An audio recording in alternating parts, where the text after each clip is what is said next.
নমস্কার বন্ধুরা, আমি গোপামল্লী। আমার রান্নাঘরে আপনাদের সকলকে স্বাগত। আশা করি আপনারা প্রত্যেকেই ভালো আছেন। তো আজকে হচ্ছে মহালয়া, সকলকে আগাম শারদীয়ার শুভেচ্ছা। আশা করব প্রত্যেকের কেনাকাটা কমপ্লিট হয়ে গেছে, প্রত্যেকের যা যা কিছু করবার সেগুলো অ্যারেঞ্জ করে ফেলেছেন।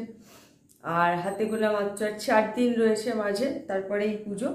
তো আশা করব পুজোতে সবাই এবারে খুব আনন্দ করবে। যেটুকুনি প্রোটোকল আমাদের মেনটেন করতে হবে সেটুকুনি তো করবই। তারপরে খুব মজা করব। তার কারণ হচ্ছে 2020 আমাদেরকে যা দেখিয়েছে তার যেন পুনরাবৃত্তি কোনোদিন না ঘটে, কাউকে কোনোদিন যেন আর না দেখতে হয়। এই দিন বিশ্বকে যেন করোনা মুক্ত করেন, মা দুর্গার কাছে এটাই প্রার্থনীয়। প্রত্যেকটা মানুষই মানে আত্মীয় স্বজন বলুন, বন্ধু বান্ধব বলুন, কাউকে না কাউকে প্রত্যেকেই হারিয়েছি।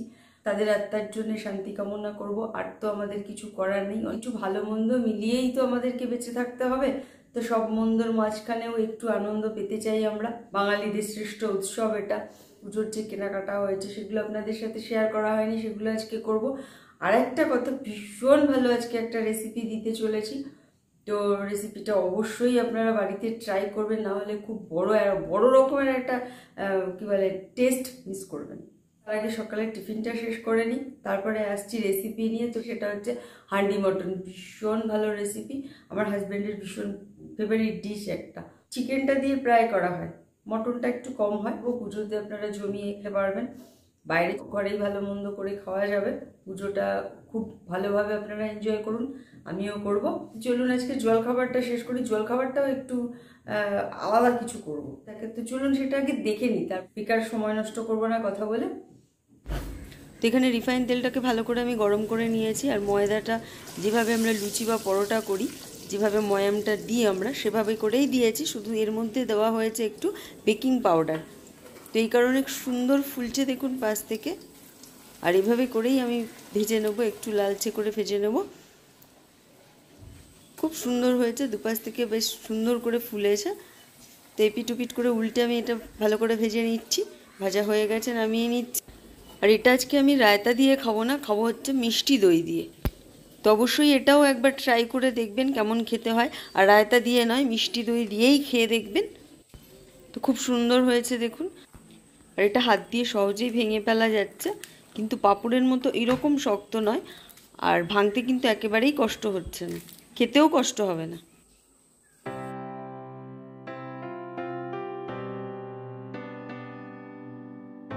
তো ঘরটা পরিষ্কারই আছে, তবুও যেটুকু যা ঝুল পড়েছে সেটুকুনি পরিষ্কার করে নিই।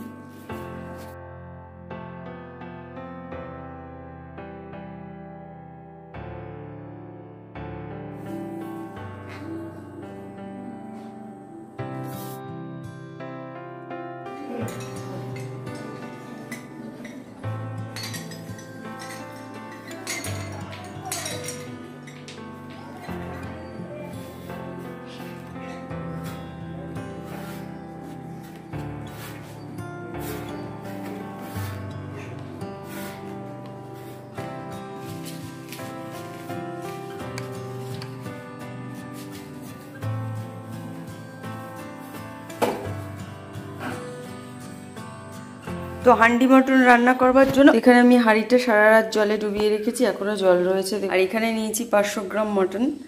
আর এখানে পেঁয়াজ, আদা, রসুন এগুলো সব কেটে নেব। তো তার আগে কি করব, মটনটাকে আমি প্রেসারে একটা সিটি দিয়ে নামাবো। তাহলে যদিও সেদ্ধ হতে অসুবিধে হবে না, তবুও মটনটা নিয়ে নিয়েছি। আর খুব সামান্য পরিমাণে জল দিয়েছি, ভালো করে দেখলে বুঝবেন, মটনের স্টকটা কোনোভাবে নষ্ট না হয়। গরম করতে দিয়ে দিয়েছি। দিয়ে দিচ্ছি আমি আন্দাজ মতো লঙ্কা, শুকনো লঙ্কা, জোয়ান, জিরে, ধনে, 2টো এলাচ, দারচিনি, লবঙ্গ, জয়িত্রী, জায়ফল, তেজপাতা ছোট টুকরো করে নিচ্ছি।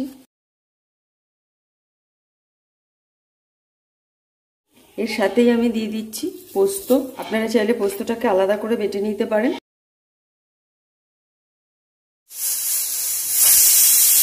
তো একটা সিটি পড়ে গেল, গ্যাসটা আমি বন্ধ করে দিলাম। এটাকে ভালো করে ভেজে নেব। একই সাথে দিয়ে দিচ্ছি কটা কাজু, ভেজে নেবো ভালো করে। তো এটা ভাজা হতে থাক, ততক্ষণে আমি পেঁয়াজ, আদা, রসুন এগুলোকে কেটে নিই। এখানে বন্ধুদেরকে দেখিয়ে রাখি, পেঁয়াজটা আমি আগে রিং করে কেটে নিয়েছি, যতটা সম্ভব ততটাই মিহি করে কুচিয়ে নেব। এক একটা এখনও বড় বড় রয়েছে, সেগুলোকেও আমি কেটে নেব। আর এখানে রসুন রয়েছে, রসুনটাও যতটা সম্ভব ততটা ঝিরি করে কুচিয়ে নেব। সমস্তটা কেটে আমি দেখাচ্ছি কতটা কুচি করে আমি কেটে নিয়েছি।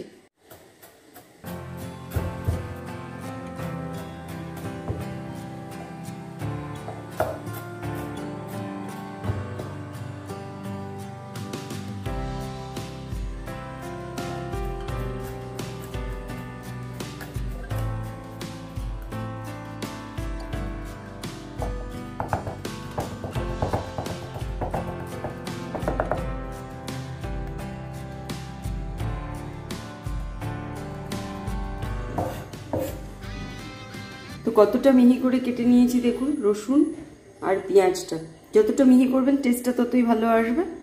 এখানে মশলাটা যে ভাজা হয়ে গেছে, এটা আমি বেটে নেব। এখানে একটা মিক্সির জার নিয়ে নিয়েছি, এর মধ্যে আমি মশলাটাকে নিয়ে নিচ্ছি।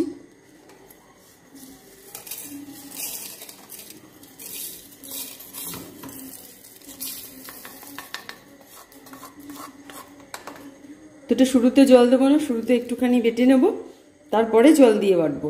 এখানে মশলাটাকে আমি শুকনো বেটে নিয়েছি। এবারে যে আদার টুকরোটা আমি নিয়েছিলাম ওটা গ্রেট করে নিয়েছি। এবারে একটু জল দিয়ে ভালো করে আমি এটা বেটে নেব। আমি আন্দাজ মতো সর্ষের তেল নিয়েছি, এটাকে একটু গরম করে নিচ্ছি। হাঁড়িতে আমি মটনটা নিয়ে নিচ্ছি। এবারে দিয়ে দিচ্ছি মিহি করা পেঁয়াজ কুচি, অনেকটা পরিমাণে রসুন কুচি, ভাজা মশলাটা নিয়েছিলাম সেটা দিয়ে দিচ্ছি।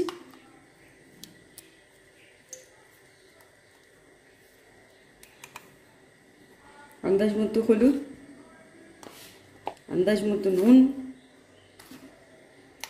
কাশ্মীরি রেড চিলি পাউডার, অল্প করে কসুরি মেথি নিয়েছি। আমি সর্ষের তেল, এটা গরম করে নিয়েছিলাম, এটা দিয়ে দেবো।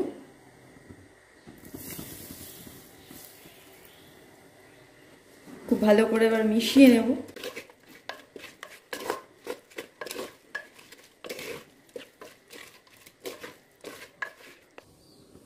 অল্প করে ফ্রেশ ক্রিম দিয়ে দিলাম। তো এভাবে বেশ খানিকক্ষণ একটু রেখে দেব। তো আধ ঘন্টা মতো এটা মেখে রেখে দিয়েছিলাম। এবারে এরকম একটা ঢাকনা নিয়ে নিয়েছি, এর উপরে চাপা দিয়ে দিলাম। তো ঢাকনাটা এর সাথে এতটাই আটো আটো যে সাইড থেকে আমাকে আর কিছু দিতে হবে না। আপনারা চাইলে এখান থেকে আটা দিয়ে দিতে পারেন, আমার এখানে প্রয়োজন নেই, সেই কারণে আমি আর দিচ্ছি না। এবার এটা বসিয়ে দেবো। আর আঁচটা একদম সিম করে দিয়েছি, 40 মিনিট হতে দেবো। কারণ একটা সিটি দিয়ে আমি মাংসটাকে নামিয়েছি, সুতরাং মাংসটা অনায়াসেই সেদ্ধ হয়ে যাবে। আর যদি মাংসটাকে কেউ সিটি দিয়ে না নেন, সেক্ষেত্রে 1 ঘন্টা রাখবেন। ঢাকনা কিন্তু আমি আর খুলবো না, একেবারে ঘড়ি দেখে 40 মিনিট বাদেই খুলবো। ততক্ষণে এটা হতে থাক। তো এখানে আপনাদের আরেকটা জিনিস দেখাই, এটা কিন্তু ভেতরে হতে আরম্ভ করেছে। খুব কান পেতে শুনলে বোঝা যাবে যেটা ফুটছে, ফোটার আওয়াজ হচ্ছে, তেলের আওয়াজ হচ্ছে, শুনতে পাচ্ছেন নিশ্চয়ই। এটার ধার থেকে কিন্তু কোনো রকম বাষ্প বেরোচ্ছে না, তার মানে হাওয়া কিন্তু এর থেকে লিক করছে না। সেই কারণে আমার আটা দেওয়ার প্রয়োজন হয়নি। এই হাঁড়িটাতে আমি আগেও রান্না করেছি, তো আমি জানি, এই কারণে আর আমি আটা দিইনি। যদি আপনাদের মনে হয় বা ঢাকনাটা যদি ছোট বড় হয়, তাহলে সাইড থেকে আটা মেখে এখান থেকে পুরো কভার করে দিতে পারেন। এখনো মিনিট 15 বাকি আছে। 40 মিনিট হয়ে গেছে, দেখে নেওয়া যাক হান্ডি মটন কতটা রেডি হলো।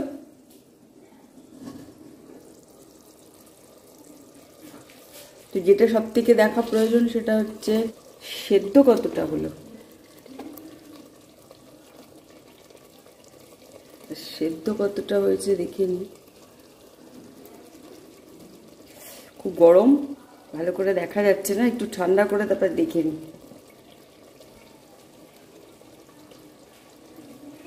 তো সেদ্ধ হয়ে গেছে ভালোভাবে, গ্যাসটাকে বন্ধ করে দেবো। তার আগে আরেকটা জিনিস দেবো, একটুখানি গরম মশলার গুঁড়ো দিয়ে দিচ্ছি।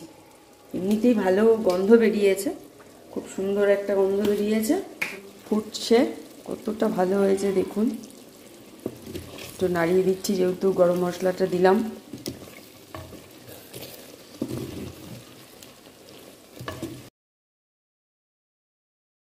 তো এখনো ফুটে যাচ্ছে, নামিয়ে নিয়েছি কিন্তু আমি এটা ওভেন থেকে। সুন্দর দেখতে হয়েছে। আশা করবো বন্ধুদের রেসিপিটি ভালো লেগেছে।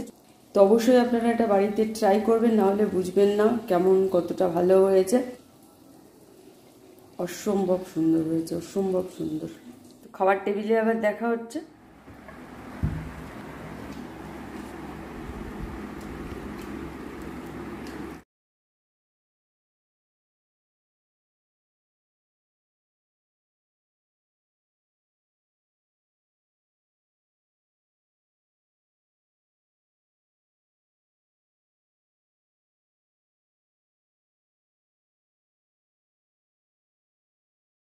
তো গুড ইভিনিং। দুপুরবেলা আর আসা হয়নি, তার কারণ হচ্ছে খাওয়া দাওয়া করে একটু কাজও ছিল, রেস্টও করছিলাম, সব মিলিয়ে মিশিয়ে আর আসা হয়নি। তো এখন আমার যা যা কিছু পুজোতে হয়েছে সেই সমস্ত কিছু কালেকশন নিয়ে আমি চলে এসেছি, এক এক করে দেখাচ্ছি আপনাদের। আর কেমন হয়েছে অবশ্যই জানাবেন আমাকে। আর একটা কথা বলি, শুধু তো আমার কেনা হয়েছে এমনটা না, মেয়েরও কেনা হয়েছিল। তো মেয়েরগুলো মেয়ের চ্যানেলে দেখতে পাবেন। তো প্রথমেই যেটা দেখাবো সেটা হচ্ছে একটা অ্যাশ কালারের একটা হ্যান্ডলুম, আর একটা কালো সরু, খুব সরু একটা বর্ডার রয়েছে। এটা অল ওভারই এরকম, আঁচলটা এরকম, আঁচলে একটুখানি কাজ রয়েছে, খুব কাছ থেকে দেখাই। একটা করে চুমকি বসানো রয়েছে। এই কালারটা আমার ভীষণ ফেভারিট, ভীষণই ফেভারিট কালার। অনেক দিনের ইচ্ছে ছিল আমার এরকম একটা শাড়ি হোক, এটা ঠিক কালার মতো পাচ্ছিলাম না। তো এই হচ্ছে শাড়িটা। এটা কিন্তু এই ব্লাউজটার সাথেও ভালো যাবে। ব্লাউজ পিস রয়েছে, ব্লাউজ পিস রানিংয়ে রয়েছে, এই যে আঁচলে রয়েছে টার্সেল করা। আরেকটা হয়েছে সেটাও হ্যান্ডলুম। এবার হ্যান্ডলুমেই ভরে গেছে আমার ওয়ার্ড্রপ। এটা একটা মাস্টার্ড কালারের মধ্যে,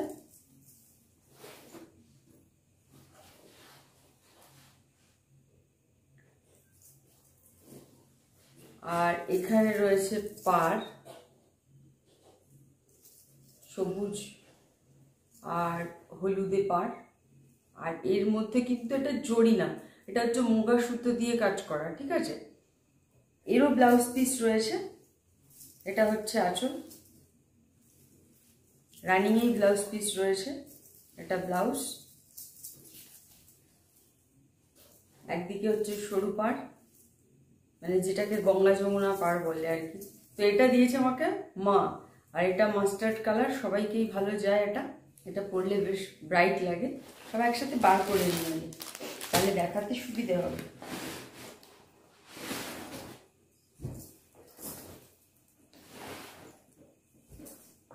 এই একটা। এবারে শাড়িগুলো আমার একটু অন্যরকমের হয়েছে, খুব ভালো হয়েছে শাড়ির কালেকশন। আমার তো ভীষণ পছন্দ হয়েছে, আপনাদের কেমন লাগছে অবশ্যই আমাকে কমেন্ট করে জানাবেন। তো এই হচ্ছে শাড়ি। এটা যেহেতু অনেকগুলো ভাঁজে রয়েছে তাই একটু টিপ লাগছে, এটা একটু হালকা হয়ে যাবে, ভালোই লাগছে, ব্লাউজটার সাথেও ভালোই লাগছে। এটা হচ্ছে চিকেন কারি। কাজটা দেখাই সামনে থেকে, অল ওভার কাজ। আর রানিংয়েই এটারও ব্লাউজ পিস রয়েছে, এক কালারের উপরে ব্লাউজ পিস। একে করলে এইরকম কালার আসছে। আর এদিকে বর্ডারগুলোকে বেশ ভালো করে পাইপিং করে দেওয়া রয়েছে, যাতে কোনো রকম কোনো খুলে টুলে না যায়। খুব সুন্দর শাড়িটা, ভেতরের কাজটা এরকম রয়েছে। আর অল ওভারই রয়েছে, এমনটা না যে শুধু আঁচলের দিকেই রয়েছে, এরকমই রয়েছে। আর এই পোর্শনটা, এই কারণ এই পোর্শনটা তো ওপর দিকেই থাকে, ওটা কাজ থাকে না অত। তাই হলো থার্ড শাড়ি। আর ফোর্থ, সেটাও অ্যাশ কালার। মানে এতদিন খুঁজে পাইনি, কিন্তু যখন পেয়েছি এবারে একবারে শুরু হয়ে গেছে। বাই দ্য ওয়ে, আগে একটা কথা বলে নিই, এই লুকটা দেখে আপনারা হয়তো অবাক হবেন, হঠাৎ করে আমি এরকম সেজে গুজে কেন বসেছি। একটা লুক ক্রিয়েট করেছি আমি দুর্গাপুজোর জন্য। তো এটা খুব শিগগিরই যাবে, সম্ভবত এই ভিডিওটার পরেই। কেমন লাগছে এই লুকে আমাকে একটু বলবেন, ওটাতে একটু আলাদা রয়েছে, তো খুব শিগগিরই আসবে। এই শাড়িটা রয়েছে সেম কালারের সুতো দিয়ে কাজ রয়েছে, জড়ি রয়েছে, সিলভার জড়ি রয়েছে, গোল্ডেন জড়ি রয়েছে, অসাধারণ কাজগুলো দেখাই। এইরকম ব্লাউজ পিস রয়েছে রানিংয়ে, একটা ব্লাউজেও কাজ। ব্লাউজ বানাতে পারবো না, তার কারণ যে দোকান থেকে আমি ব্লাউজ বানাই সেই দোকানে ফোন করা হয়ে গেছিল, উনি বলেছেন এখন অর্ডার ক্লোজ হয়ে গেছে, সুতরাং এটা আমাকে অন্য কিছু দিয়ে ট্রাই করতে হবে পুজোতে। পুজোর পরে ব্লাউজগুলোকে তৈরি করতে হবে। মেটেরিয়ালটা ঠিক কীরকম বলবো, জর্জেট মতোই লাগছে। তো যদি কারোর জানা থাকে এটা কী ধরনের মেটেরিয়াল অবশ্যই আমাকে একটু জানাবেন, খুব কাছ থেকে দেখাই এটা।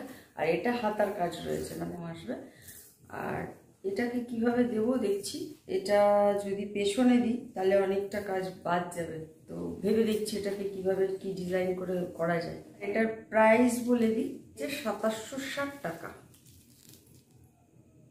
আগে এগুলো আমার প্রাইস বলা হয়নি, অনেকে হয়তো পরে জিজ্ঞেস করবে, যতক্ষণে জিজ্ঞেস করবে ততক্ষণে হয়তো পুজো পার হয়ে যাবে। তো আমি দেখছি, খুঁজে পাওয়ার চেষ্টা করছি কোথায় প্রাইসটা রয়েছে। পেয়েছি, তো এটা রয়েছে 1940 টাকা। খুব কম প্রাইসে কিন্তু হয়েছে শাড়িটা আন্দাজে বেশ ভালো হয়েছে। আর এটা মেটেরিয়ালটা কেমন বলবো, আমাদের আমরা যখন 11-12-এ পড়ি তখন মনে আছে মায়েদের সময় আর কি, তখন তো আর আমরা শাড়ি টাড়ি পরি না, সে সময় ফুজিথান বেরিয়েছিল। যারা আমার বয়সী রয়েছেন তারা জানবেন, বা তোমাদের মারা জেঠিমা কাকিমায়েরা জানবেন, ফুজিথান বলে একটা কাপড় বেরিয়েছিল, সেটাও এক ঢালা, সেই কাপড়ের মতো অনেকটা মেটেরিয়ালটা লাগছে। এবার জানি না সেটাই কিনা, এটা মানে শাড়ি এমনি পরছি চিনছি ঠিক আছে, কিন্তু অত পারদর্শী না যে কোনটার কি মেটেরিয়াল সবটাই জানবো এমনটা না। আর এটা একটা নিয়েছি, এটা কটন ঢাকাই একেবারেই না, এটা একটা ঢাকাই মিক্স অ্যান্ড ম্যাচ। কি আছে মেটেরিয়াল আমি বলতে পারবো না, কিন্তু ভেতরের কাজটা অসাধারণ। এরকম একটা সাদা শাড়িও আমার অনেক দিনের ইচ্ছে ছিল এই ডিজাইনের নেওয়ার। তো এগুলোতে তো ব্লাউজ পিস হয় না, এটারও নেই, খুব সুন্দর কাজটা ভেতরের। আর এই ধরনের ডিজাইনগুলো, এই যে এরকম একটু লম্বাটে কাজগুলো বরফি মতো, এগুলো পরলে কিন্তু অনেক লম্বা লাগে দেখতে। আর যেগুলো আড়ে হবে, হয়তো বরফিগুলো এরকম যদি আড়ে হতো তাহলে আবার অনেক হেলদি লাগতো, শাড়িটা ভালো। এটার প্রাইস ভীষণই কম, কারণ এটা তো কটন না। পেয়েছি 1390 টাকা। অসাধারণ শাড়িগুলো, দাম আন্দাজে শাড়িগুলো সত্যিই ভীষণ সুন্দর, আমার তো ভীষণ পছন্দ হয়েছে দামেও আর শাড়ির ডিজাইনও। শাড়ি খুব একটা বেশি আমার পরা হয় না, তো সুতরাং ওই 5000, 6000, 7000, 10,000 দিয়ে শাড়ি কিনে তারপরে বাক্সবন্দি করে রাখা একেবারেই আমার পছন্দ না। তা আমি সবসময় চাইতাম অনেকগুলো হবে কিন্তু খুব বেশি রেঞ্জের না, তো সেই মতো করেই হয়েছে। প্রত্যেকবারও আমি সেরকমই পছন্দ করি, এবারেও তাই। তো এই হলো। আর এখানে দুটো গেঞ্জি রয়েছে, এটা আমার হাজব্যান্ডের, একটা রয়েছে। আরেকটা জামা আনা হয়েছিল, মানে আরেকটা টি শার্ট আনা হয়েছিল, সেটা আবার খেয়াল করিনি আমি, কেনার সময় তো অত খেয়াল থাকে না। আর যেভাবে ওয়েদার রয়েছে তারপরে আবার মাথায় থাকে যে কোনটার কি রয়েছে। তো ও কি হয়, যে বুকে যে পকেট থাকে সেটা না হলেও পড়তে অসুবিধা হয়, কেন হয় কি হয় জানি না, কিন্তু ওটা অসুবিধা হয়। আর ওটা আমার একদম মাথা থেকে বেরিয়ে গেছিলো, হুড়োহুড়ি করে আমি একটা কিনেছি। আর সাদা টি শার্টটা আমার হাজব্যান্ডের ভীষণ পছন্দ, অফিস টফিস যাওয়ার জন্য ওর ওটা বেশ কমফোর্টেবল মনে হয়, তো ওর ওটা গোটা কত কাছে। তারপরেও ভাবলাম যে ওটা বেশি পছন্দের, তাই একটা নিয়েছিলাম। ওখানে একটা বোধহয় ছোটো মতো পকেটের কাছে স্টিকার ছিল, কিন্তু পকেট ছিল না। তবে স্টিকারটা থেকে ভেবেছিলাম উড়ি করে পকেট, তো ওটা পরা যাবে না। এই গেল আমার জামা কাপড়। এগুলো বাদ দিয়েও তো আরো কিছু কেনাকাটা থাকে, যেমন আমার মা রয়েছে, মামনি রয়েছে। তো আজকেই মামনি দুপুরবেলা এসেছিল, তো মামনিটা মামনিকে দিয়ে দিয়েছি, তার কারণ আমি এই কাজের চাপে কখন যেতে পারবো কি পারবো, তো ওই জন্য ওনাকে দিয়ে দিয়েছি। ওনার শাড়িটা ছিল মলমল বাটার সিল্ক এরকম কিছু একটা হবে, শাড়িটা ভীষণ নরম, এটা বলতে পারি মলমলই হবে নাকি বাটার কটন এরকম কিছু একটা হবে, মাথায় নেই হতো ওটা। আর মায়ের জন্য যেটা নিয়েছি, মায়ের জন্য এবার শাড়ি নিয়ে নিই, তার কারণ মায়ের শাড়ি কতগুলো রয়েছে, কোথাও যায় না, কিছু পরে না, শুধু শুধু নষ্ট হচ্ছে, থেকে বাক্সবন্দি হয়ে পচে যাচ্ছে, ভাজে ভাজে কেটে যাচ্ছে। ওই কারণে মাকে এবার দিইনি। মায়ের যেটা সব থেকে দরকার ছিল সেটা হচ্ছে একটা মোবাইল। আমার বাড়ি আর মা যেখানে থাকে সেটা হচ্ছে ঢিলচোড়া দূরত্বে, হলে কি হবে, অনেক সময় হয় না অসুবিধা হয়, চট করে দরকার কোনো কিছু বলার প্রয়োজন, তো তখন একটা মোবাইল, আর আজকাল মোবাইল ছাড়া তো চলেই না, তো ওই জন্যে ছোট্ট একটা মোবাইল ওনাকে কিনে দেওয়া হয়েছে শুধুমাত্র এইটুকু কাজের জন্য, আর কিছু না। তো দেখে নিই, ওটা ফ্লিপকার্টে আমি অর্ডার করেছি, আজই এসছে।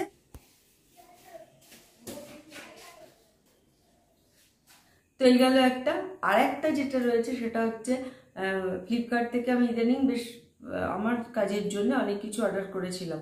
সেটা হচ্ছে সার্ভিং বোল বা মিক্সিং বোল যেটাই বলুন, সেটার একটা সেট। তো লিডওয়ালা যে বোলটা সেটা ওরা বোধহয় অ্যারেঞ্জ করতে পারেনি, আমাকে অর্ডারটা ক্যান্সেল করে দিতে হয়েছে। বোল যে এটা এসেছিল সেটা আপনাদেরকে দেখাই।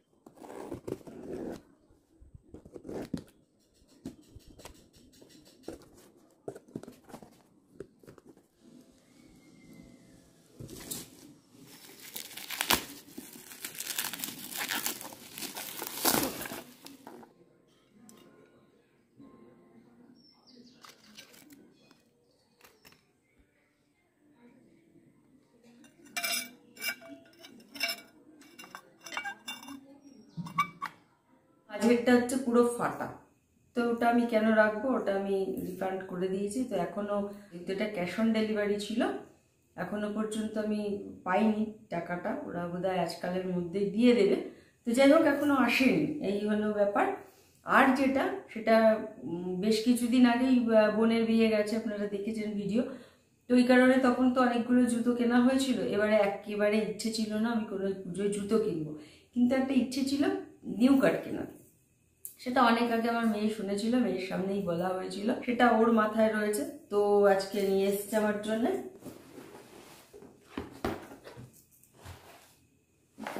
এই জুতোটা ট্রেন্ডস থেকে। খুব হালকা হিল রয়েছে, আর এই জুতোগুলো আমার ভীষণই পছন্দের, ভীষণ ট্রেডিশনাল। আর ছোটবেলাতেও যখন আমি পরতাম, পামশু, নিউ কাট এই টাইপের জুতোগুলোই বেশি পরতাম। তার কারণ কি হতো, তালপাতার সেপাই ছিলাম, সেই কারণে হিল আমাকে পরতে দেওয়া হতো না। এগুলোর মধ্যে খুব একটা বেশি তখন হিল টিল হতো না, তো সেই কারণে ওই জুতোগুলোই আমি বেশি পরতাম। তো একটা নেশা রয়ে গেছে এই জুতোর প্রতি। এটার প্রাইস বোধহয়, তো এটার প্রাইস হচ্ছে 999 এখানে। তো জুতোটা ভালো, কিন্তু একটু সমস্যা হচ্ছে, সেটা হচ্ছে সামনেটা যেহেতু একদম সরু মতো, তো আমার পাটা গিয়ে কি হচ্ছে, ওখানে আটকে যাচ্ছে। পাটা তো সামনের দিকে আমার একটু চওড়া। তো আর ছোটখাটো জামা কাপড় তো হয়েছে, সেগুলো আর এখন নিয়ে বসিনি। এই হচ্ছে আমার পুজোর জামা কাপড়। তো আশা করবো আপনাদের প্রত্যেকেরই কেনাকাটা কমপ্লিট হয়ে গেছে। ব্লাউজও আমার মতো কারোর অবস্থা হয়নি, সব আপনাদের কমপ্লিট বানানো হয়ে গেছে। তো পুজোয় ভীষণ মজা করুন, হই হুল্লোড় করে খাওয়া দাওয়া করুন। ইদানিং আমার চ্যানেলে বেশ ভালো ভালো রেসিপি কিছু গেছে, ওখান থেকে ট্রাই করতে পারেন, ভীষণ টেস্টি, ভালো খেতে। আর ঘরের খাবার তো অবভিয়াসলি শরীরের জন্য ভালো।